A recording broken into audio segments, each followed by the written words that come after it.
All righty, and we're ready to go. Good afternoon, everyone, and thanks for joining today's webinar. As Renee mentioned, I'm Lisa Holland. I am a registered nurse with some clinical expertise in cardiac medicine. I did a lot of my clinical career in a telemetry step-down unit, as well as working in ICU and CCU during my hospital nursing days. I've taken my passion for caring for people, and now I'm doing health promotion as part of my career, and it really is my pleasure to be here today. I'm delighted to present this topic to you, and I really do hope to provide you with some information about cholesterol that actually may surprise you. Before we get started, though, I do want to go over a few housekeeping items, okay? So the first thing, if you would like to expand your screen and see a full view of the presentation, simply mouse over the upper right-hand corner of your presentation and you'll be able to maximize the screen so you can really see the presentation clearly. The other thing that I want you to know is that you are in a listen-only mode at this time. Any questions that you have throughout the webinar, you can certainly enter into the chat functionality. And I suggest that you send those questions to the presenter. That way it's not distracting to other participants. When those have a tendency to pop up, people do get distracted, and we want to keep on pace for the content today. At the end of the presentation, you will be taken to a short satisfaction survey. And I know people go, oh no, a survey, but we kindly ask you to take just a moment. It's a 4-question survey. This information will help provide information to us in terms of how we're doing. You also have the opportunity to provide any feedback, kudos, or information about health topics you'd like to hear more about for future webinars. So please do use this opportunity to do that. And lastly, for those of you who are participating today, you will be getting a booklet called Simple Solutions to Stay Healthy. It's actually co-authored by myself and our CEO, who's a physician, and the book is really going to provide and reinforce a lot about what we're going to talk about today. So for those of you who are in a conference room and there are multiple people there and you've signed in with one number, please do have a sign-up sheet in that room and put your name and your email address and your location so that we can make sure that we get those books out to you. So the other thing that I do need to share is that the information provided to you today is truly meant to be educational and raise your awareness. It is not to replace or undermine the physician-patient relationship. So we are going to, offer you some strategies, some tactics to reduce your cardiovascular risk, but we ask you to please work in conjunction with your primary care physician to make sure that anything that we do recommend works within your care regimen, because some of the things we're going to talk about may interfere with some medications you may be taking or may be counterintuitive based on your family history. So again, please understand that this is an educational webinar and we want you to and strongly encourage you to work with your physician. Okay, so now that we've got all of that out of the way, let's really focus on the meat of this. Now, the other thing I do want to tell you is we're going to be doing some polling questions throughout the presentation, so we'll have some time for you to interact based on what you're learning today. But what we're really trying to accomplish today is really help you understand more about cholesterol. And it is actually not a bad thing. In fact, cholesterol is natural. It is made within your liver. And it has some functions that actually help your body repair itself. It provides membrane repair of your cells in your body. So it actually can be good for you. And then we're going to introduce the inflammatory response and the impact of that inflammation as it relates to heart disease and how cholesterol and inflammation together are really the culprits of heart disease. We're also going to talk about the American diet and talk about these essential fatty acids, omega-6 and omega-3, and how today's American diet has proposed an incredible imbalance of these fatty acids, causing inflammation and chronic disease. And then lastly, as I mentioned, we're going to provide you with some preventive strategies, and we're going to have some fun with some information about your diet that may surprise you. So let's look beyond cholesterol risk and let's talk about this just a little bit. We understand that a third of adults today have some form of cardiovascular disease, but we also know that 80% of this same disease can be prevented. And there are two primary steps that you can take. One is knowing and understanding your risks, and then two, once you understand that risk, taking control. So, of course, you can work with your physician to learn and determine those risks you have through traditional blood monitoring, which is normally made up of the cholesterol panel that your doctor orders. But keep in mind, as you will learn today, high cholesterol is not necessarily the culprit of heart disease. And we'll get into that a little bit more in just a few moments. The other part, take control. You have the power to prevent chronic conditions and cardiovascular disease, but only you can make yourself healthy. You've got to be able, and this is what my passion is, and it's really about empowering you through education and support so that you can take control. And you can do this through proper weight management and nutrition, reducing high saturated fats and high fructose foods from your diet. You can stop smoking or at least cut back and get physically active. So you're probably out there right now scratching your head going, geez, Lisa, this isn't anything I don't already know and that we hear about all the time. And that's true, except that when we start to talk about anti-inflammatory foods and our diet, I think you're going to be surprised at how some of the differences in what you're doing today may change after today's presentation. So we know that America is sick.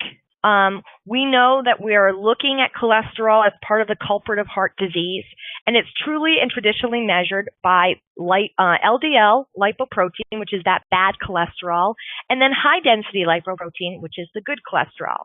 So in most cases, your physician is probably telling you to get your good cholesterol up and your bad cholesterol down.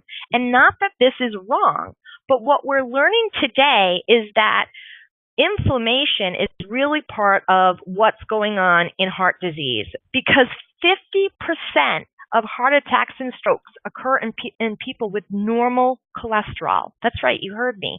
Normal cholesterol levels. And it's this new information that we're learning as it relates to the inflammatory response in our body that's contributing to heart disease. And we're slowly leading to a paradigm shift in how these chronic ailments, such as heart disease, will be treated. So while it's still important that you need to know your numbers and understand those traditional components of a cholesterol panel, there's new information that says that this is just really not the entire picture. And we're also going to talk later on about an additional test that your physician can order to help understand about inflammation in your arterial walls. So is cholesterol the culprit? I'm going to tell you no. Believe it or not, it really isn't the culprit. Simply stated, it's inflammation. And without inflammation being present in your body, there is no way that cholesterol would accumulate in the walls of your blood vessels and cause heart disease or strokes. Without inflammation, cholesterol, which is a natural a substance that your body makes, would move freely throughout the body as nature intended. It's the inflammation that causes the cholesterol to become trapped in those arterial walls. Now, I know maybe some of you out there are going, really, is this true? And this is really hard concept for people to wrap their heads around. But the reality is there's more and more literature, there's more and more research that is showing that inflammation is truly the culprit of heart disease, and it's the cholesterol getting trapped in those arterial walls from the inflammation that's causing the blockage and coronary arrest or strokes that we see today. So you can see by this diagram here a normal blood vessel without inflammation. Now, as those arterial walls become inflamed, the cholesterol then gets trapped, and that's where the blockage comes from. So it's not the compression of the actual arterial walls themselves, it's the compression of the cholesterol that's naturally flowing through those arteries that's really causing the blockage. So, as I mentioned, cholesterol is just an innocent bystander in all of this. And truly, what's causing the inflammation, right? So now that we've learned that inflammation truly is the culprit of heart disease, what's causing that inflammation? Well, inflammation is your body's natural defense to foreign invaders such as bacteria, toxins, and viruses, okay? And our bodies respond to these foreign invaders by producing inflammation. The injury and the inflammation in our blood vessels is caused by the low-fat diet recommended for years by mainstream medicine. Okay, you heard me correctly. Let me say that one more time. The injury and the inflammation in our blood vessels is caused by the low-fat diet recommended for years by mainstream medicine. We're going to get into this a little bit more. Are you shocked yet? Are you surprised? So one of the biggest culprits is this chronic inflammation, and quite simply, it's the overload of simple, highly processed carbohydrates, such as white sugars, flour, and all of the products that are made from them. And also the excess consumption of omega-6, which we talked about earlier. And those come in the form, generally, of vegetable oils like soybean, corn, and sunflower, which are usually processed types of oils as well as foods. So obesity is now an American epidemic. This epidemic started when we started to process foods so that we had longer shelf lives in the grocery store. Well, those processed foods are causing the entire country to become toxic with inflammation, which has raised obesity in America as well as chronic disease. So let's try to visualize this a little bit more. Let's take a moment and think about rubbing a stiff brush repeatedly over your skin until it becomes quite red and nearly bleeding. If you keep this up several times a day, every day for, 5 years, you wouldn't be able to tolerate it. In fact, this painful brushing would result in bleeding, a swollen, infected area that becomes worse with repeated injury. This is the perfect way to visualize the inflammatory response within your coronary arteries by the current diet that the American public is eating. So let's talk about that omega-6 and omega-3 imbalance that I mentioned earlier when we talked about our learning objectives today. Today, the mainstream American diet has produced an extreme imbalance. The ratio of imbalance ranges anywhere from 15-1 to as high as 30-1 in favor of omega-6. Now you can see here from this diagram that omega-6 is the bad essential fatty acid and the omega-3 is the good essential fatty acid. And some of you may have heard this in form of MUFA foods. I know there's MUFA diets. These are healthy diets because they are high in omega-3 and they reduce inflammation in the body. So if we look at the American diet, what we want to do is we really want to look at a ratio of 3-1 in favor of omega-6. And the reason why we want that in favor of omega-6 is just because it's almost impossible these days to find foods in our grocery store that are not processed. So a healthy, optimal diet with the omega-6, omega-3 ratio is around 3-1. So again, why omega-3 is so important? It's because this essential fatty acid is a good fat that reduces inflammation. It doesn't reduce cholesterol, okay? So a lot of ads will say, this is a great oil because it reduces cholesterol. It's not reducing the cholesterol. It's reducing the inflammation, which then has the positive effect of allowing your cholesterol to flow freely through your arteries. So prevention is the key, but before we move on to that, let's pause for a moment and let's see if everybody's awake out there and if you're listening, and we're going to poll the audience. So the first poll, I'm going to run it now, is omega-3 fatty acids have the best clinical evidence in demonstrating a beneficial effect on the following: decreasing total cholesterol, increasing immune system activity, increasing triglyceride levels, reducing cardiovascular inflammation, or maintaining a healthy weight. So the votes are coming in already, which is great. So we'll give everybody a few more minutes to submit their votes, and we'll see what the percentage is and see who's out there listening intently. All right, it looks like we're coming to a close here. So good. So most of you hit the right answer. So the right answer is reducing cardiovascular inflammation. Remember that omega-3s are all about reducing inflammation, not the cholesterol. They have a beneficial effect to the cholesterol because that inflammation is not compressing the cholesterol in your arteries, but it really is the reducing cardiovascular inflammation. So 90% of the group got that correct. So congratulations for you out there. That's awesome. We are going to close that poll and we're going to move on. I see some questions coming in too, so don't worry. I'm definitely going to take those questions at the end of the presentation.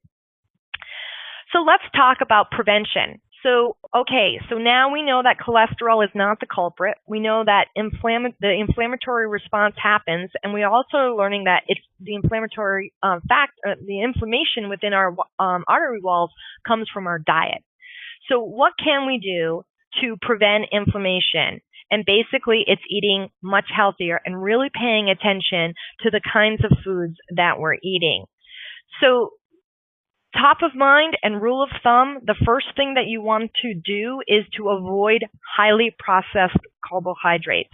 So high fructose corn syrups. And there's a big debate out there. I see lots of commercials all the time about, fructose and corn syrup are good for me. Sugars are good. We all need carbohydrates so that we can burn energy, especially if you're an athlete, those types of things. But here's the thing. We all lead a much more sedentary lifestyle, and if we're not burning the sugar we're taking in, we're going to store it as fat. And if it's highly processed, it's actually going to lead to high levels of inflammation. So we really do want to avoid as much sugar as possible in our diet, unless we know we're absolutely going to burn it off. So basically have a meal and then go ahead and exercise for 30 minutes. You also want to avoid bleached flours and all the products that are made from them, again, because of the processing that goes behind these types of flours.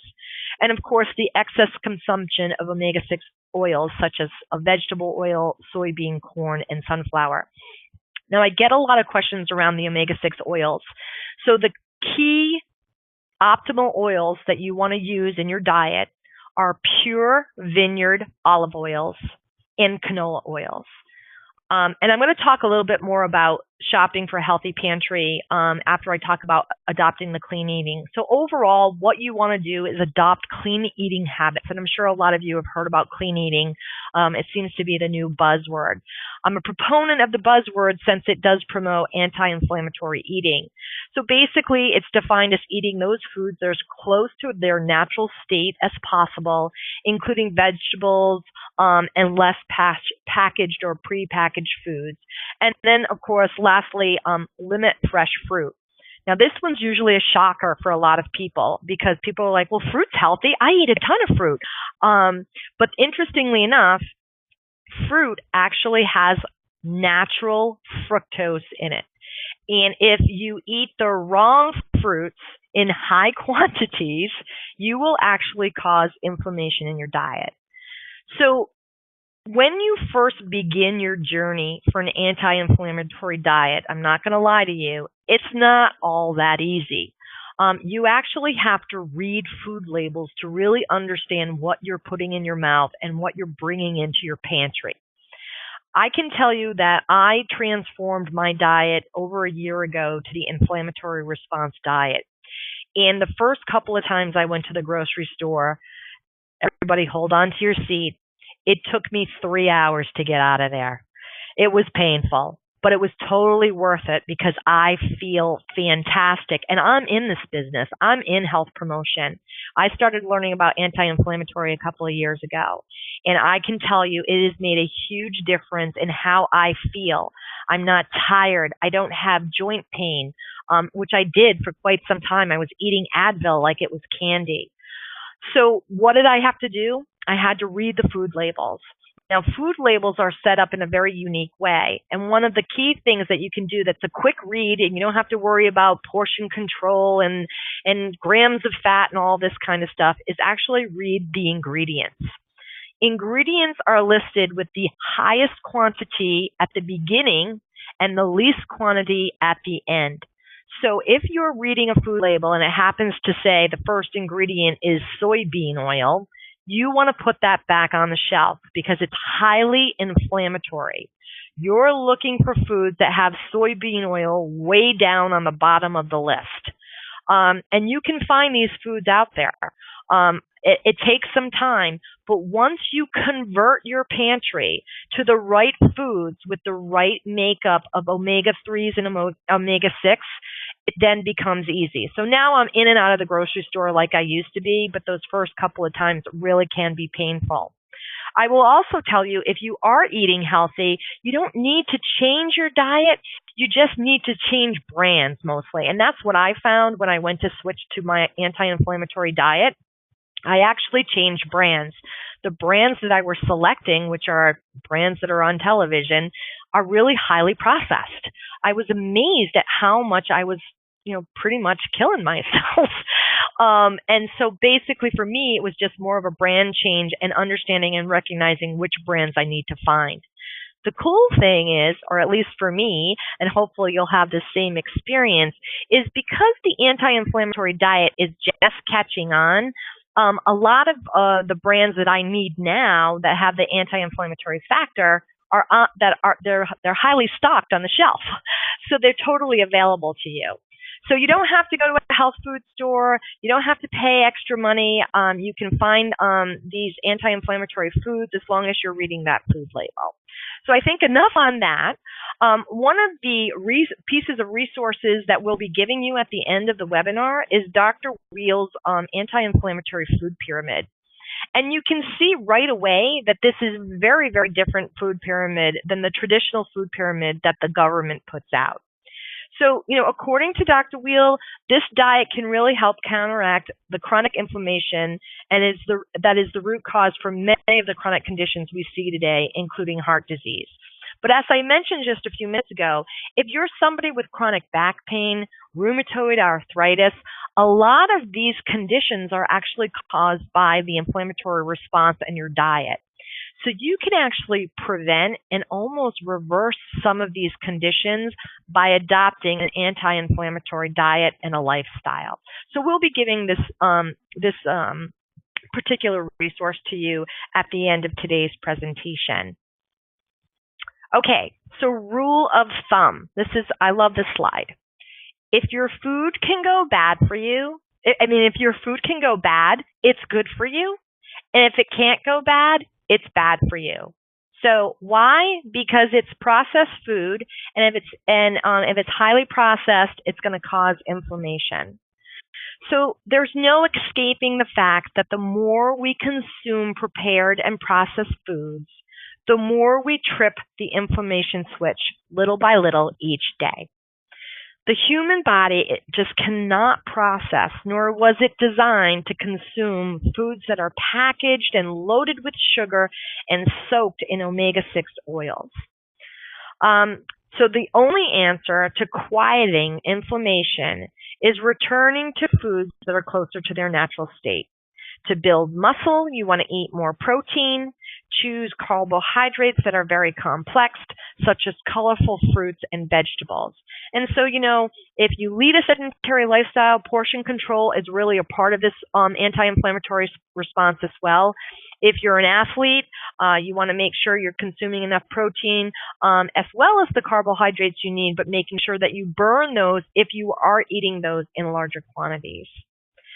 So basically, to cut down on or eliminate inflammation, as I just mentioned, that omega-6, those omega-6 fats are really important to eliminate or reduce from your diet. We have been bombarded with soy, and I can tell you that soybean oil is really bad for you. And it is a culprit for a lot of the inflammatory response. Many of the oils that are available, people ask me about coconut oil, and I can see we have some questions coming in, and I will absolutely address those. Canola, somebody is asking about canola oil, and I will address that. Canola oil is your second choice, right after that, pure vineyard olive oil. They have a very high inflammatory factor, which we're going to talk about in just a few minutes. So canola oil is a good choice, and it's second to the pure vineyard olive oil. Avocado oil is also a good inflammatory oil, not as good as canola or pure olive oil, but we will definitely get there. Okay, so let me move on. And before we do that, I actually want to have a little bit of fun with the audience. Actually, just give me a second here because, excuse me, I had to just check my slide.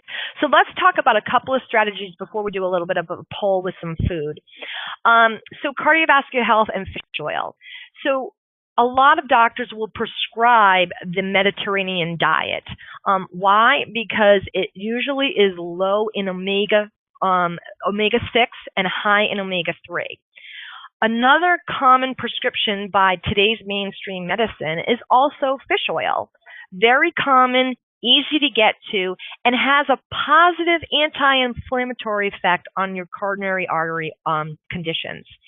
So people ask me all the time, well, what's the dosage? And again, this is where that disclaimer comes in. So be sure that if you are going to take supplements, that you are speaking with your physician so that the supplements that you do take, if you happen to be on a particular medication regime, it is not interfering with the supplements that you're taking and the medication that you're being prescribed for by your physician. But overall, 2 to 4 grams a day, which equates to about 1 to 4 capsules a day if you are taking a supplement. Adverse effects are that fishy breath odor. Some people get heartburn or an upset stomach from taking the fish oil. If you're just going to start to try this, I would recommend maybe 1 tablet a day so you can see how your body tolerates that. If you are on Coumadin or some other anticoagulant therapy, please be careful with the fish oil. And again, please speak to your physician before taking any type of supplements. Okay, so let's move on. Garlic. I don't know about anybody else out there, but I love garlic, but it doesn't like me too much. But the good news is it actually has an anti-inflammatory response, and it does reduce inflammation in the arterial walls. It also has been shown to reduce blood pressure, which is also great. So what a great thing. So most of you may already be getting enough garlic in your diet to help with some of that inflammatory response, or even counteract some of the inflammation you're bringing in through other dietary choices and options. There are garlic supplements, believe it or not. You can actually buy garlic and take it orally in tablets. So if you do that, the dosage is anywhere between 600 and 1,200 milligrams a day, which is anywhere to about like 1 or 2 capsules or caplets. And the alternative here, obviously, is to include this in your cooking. So if you have a small amount, you want to maybe increase that to 2 cloves per day. But be careful. Once again, can't stress this enough. If you are taking medications, especially some statins, anticoagulants, it could have an impact on those medications and the efficacy or the way those medications work. So please, again, speak with your primary care physician about any kind of alternatives. Now, again, similar to the fish oil, there are some side effects. Body and breath odor. A lot of people can't tolerate garlic. It actually permeates through the skin, so you end up smelling like a spaghetti and meatball dinner. It could cause some burning sensation in your mouth, GI upset again, and again that antiplatelet activity, which means that you would, if you're cut and you're consuming larger amounts of garlic, you may bleed a little bit more than somebody else will. So just be careful, again, when you take these. But isn't it nice to know that there are some natural things out there in a supplement capacity that can really help you with that inflammatory response? So let's talk about the IF factor. The IF factor is the inflammatory factor, and it is a number or a rating system that has been put into place to help us with understanding how to select the right foods in our diet. You will be getting a handout at the end of this presentation that will provide you with a web link to access the IF factor, where you can actually put foods in and find out what their IF factor is. So the IF factor or rating predicts how various foods and combinations of foods are likely to affect inflammation in the body. The larger the number, the stronger the effect. So foods positive with an IF rating support that anti-inflammatory response we've been talking about, and foods with a negative rating may contribute to inflammation. So especially when it's consumed in excessive quantities. So keep in mind that, if you pick something that's really great or mildly or has a mild inflammatory factor, so everything's dependent on serving size. And we do know today that serving sizes have ballooned into absolutely outrageous sizes. So again, another contributor to the obesity epidemic in America today. So, portion size and portion control is important. So keeping this slide in mind, we're going to have a little fun right now, and we're going to ask everybody to participate in another poll. So earlier I talked about fruit and that we want to limit certain fruits in our diet because they have natural sugars in them that can contribute to the inflammatory response of your body. So let's take a look at an ordinary apple, right? Apple a day keeps the doctor away. Maybe not.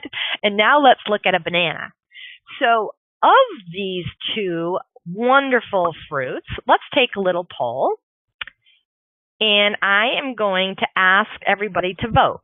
So after learning high level about the IF rating system, I'd like you to take your best guess as to which food on this slide has a better anti-inflammatory quality. And we'll give everybody a few minutes.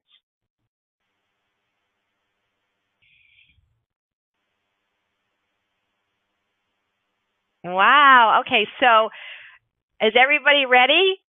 Because I fooled you. It's actually the apple.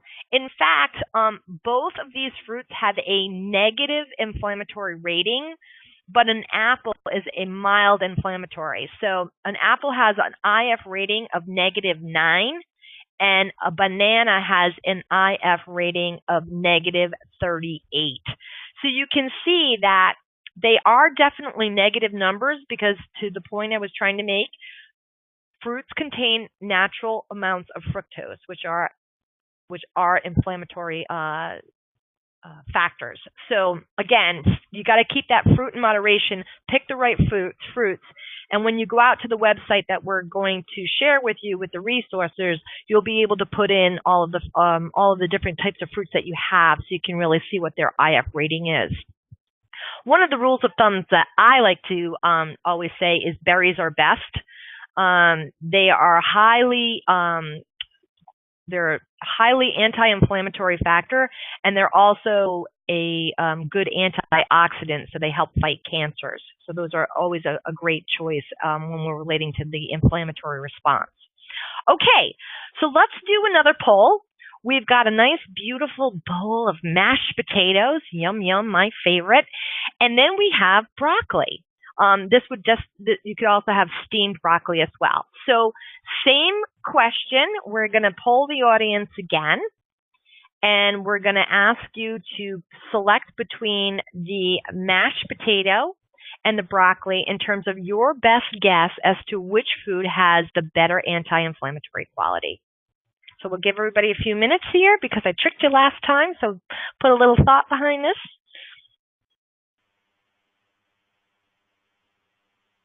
Okay, votes are still coming in. We're still, okay, let's change it up. Keeps changing. You guys are funny. All right, looks like we've locked in. 84% say broccoli and 15% say mashed potato. So, and drum roll, please. So it is broccoli. So everybody who picked for broccoli is correct. Broccoli actually has a positive IF rating of 60, so it's high on that anti-inflammatory response. And mashed potato is -64. Not too negative, but still definitely not your optimal choice. So let's try one more. Okay, so we have salmon on the left-hand side of your screen and baked chicken breast on the right-hand side. So let's just run that last poll, and we'll have everybody start voting and let me know what your best guess is between these two items.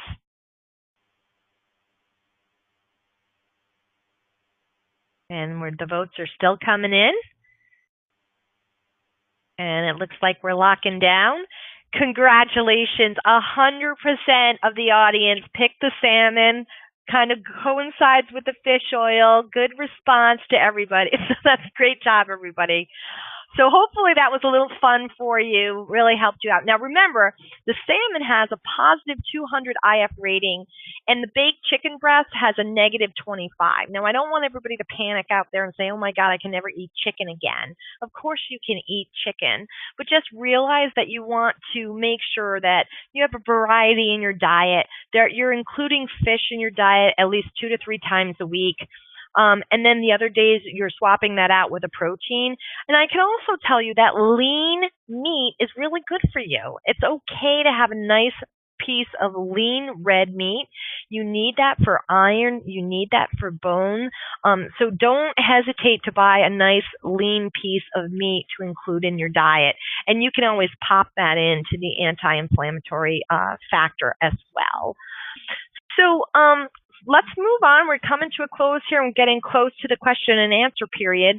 But I did mention earlier that there's a new test on the market that can help your doctor determine if inflammation is in your arterial walls and is contributing to your particular heart condition should you have that. So in addition to the traditional lipid panel, you also want to make sure you're asking your doctor about the IT test, inflammation testing. And this was developed by the Cleveland Heart Lab at the Cleveland Clinic. And so this is getting a lot of traction. It's fairly accurate. And again, remembering that since cholesterol really isn't the culprit of heart disease and inflammation is, this is another measure that will help your doctor determine what kind of risk factors you truly have. And when we go back in review about that taking control and knowing your risks, this is the kind of information you need to be armed with making those right lifestyle choices and behavior changes to lead an optimal and healthy life. In just a few moments, I am going to upload to the chat box the cholesterol education guide. It's a 2-sided education flyer that will provide you with the access to the IF rating system that we just talked about and had some fun with. I'm also going to be uploading Dr. Wheel's anti-inflammatory food pyramid. So if you just give me 1 second, those uploads will pop up in your chat box, which is located again on the left side of your computer screen. You will be able to download these perhaps to your desktop or whatever's convenient for you so that you can access these tools readily. So I'm gonna download those for you right now. And it should just take a few minutes for those to pop up.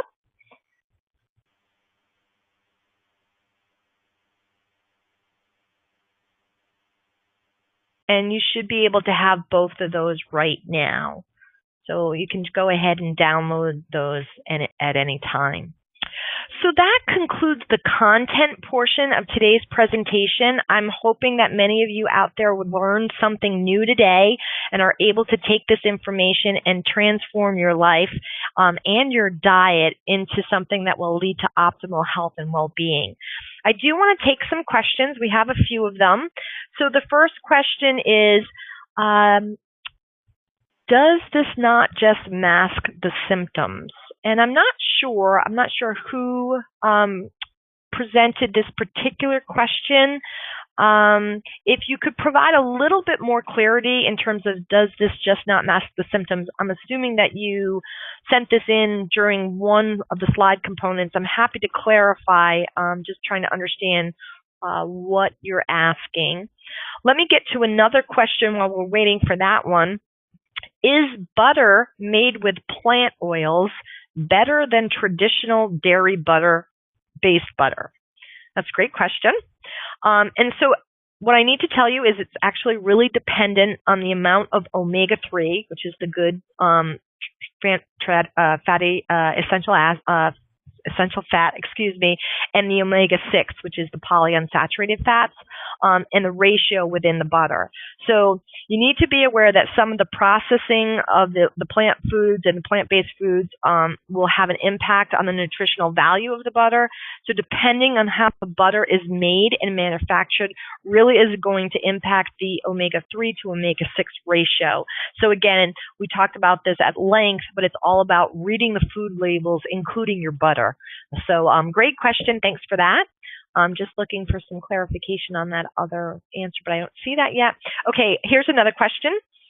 Are spreads with added omega-3 fatty acids a good pick? Great question, and I would say absolutely yes. I think we're seeing more and more on the grocery shelves mayonnaise is made with olive oil and other spreads made with pure vineyard olive oils.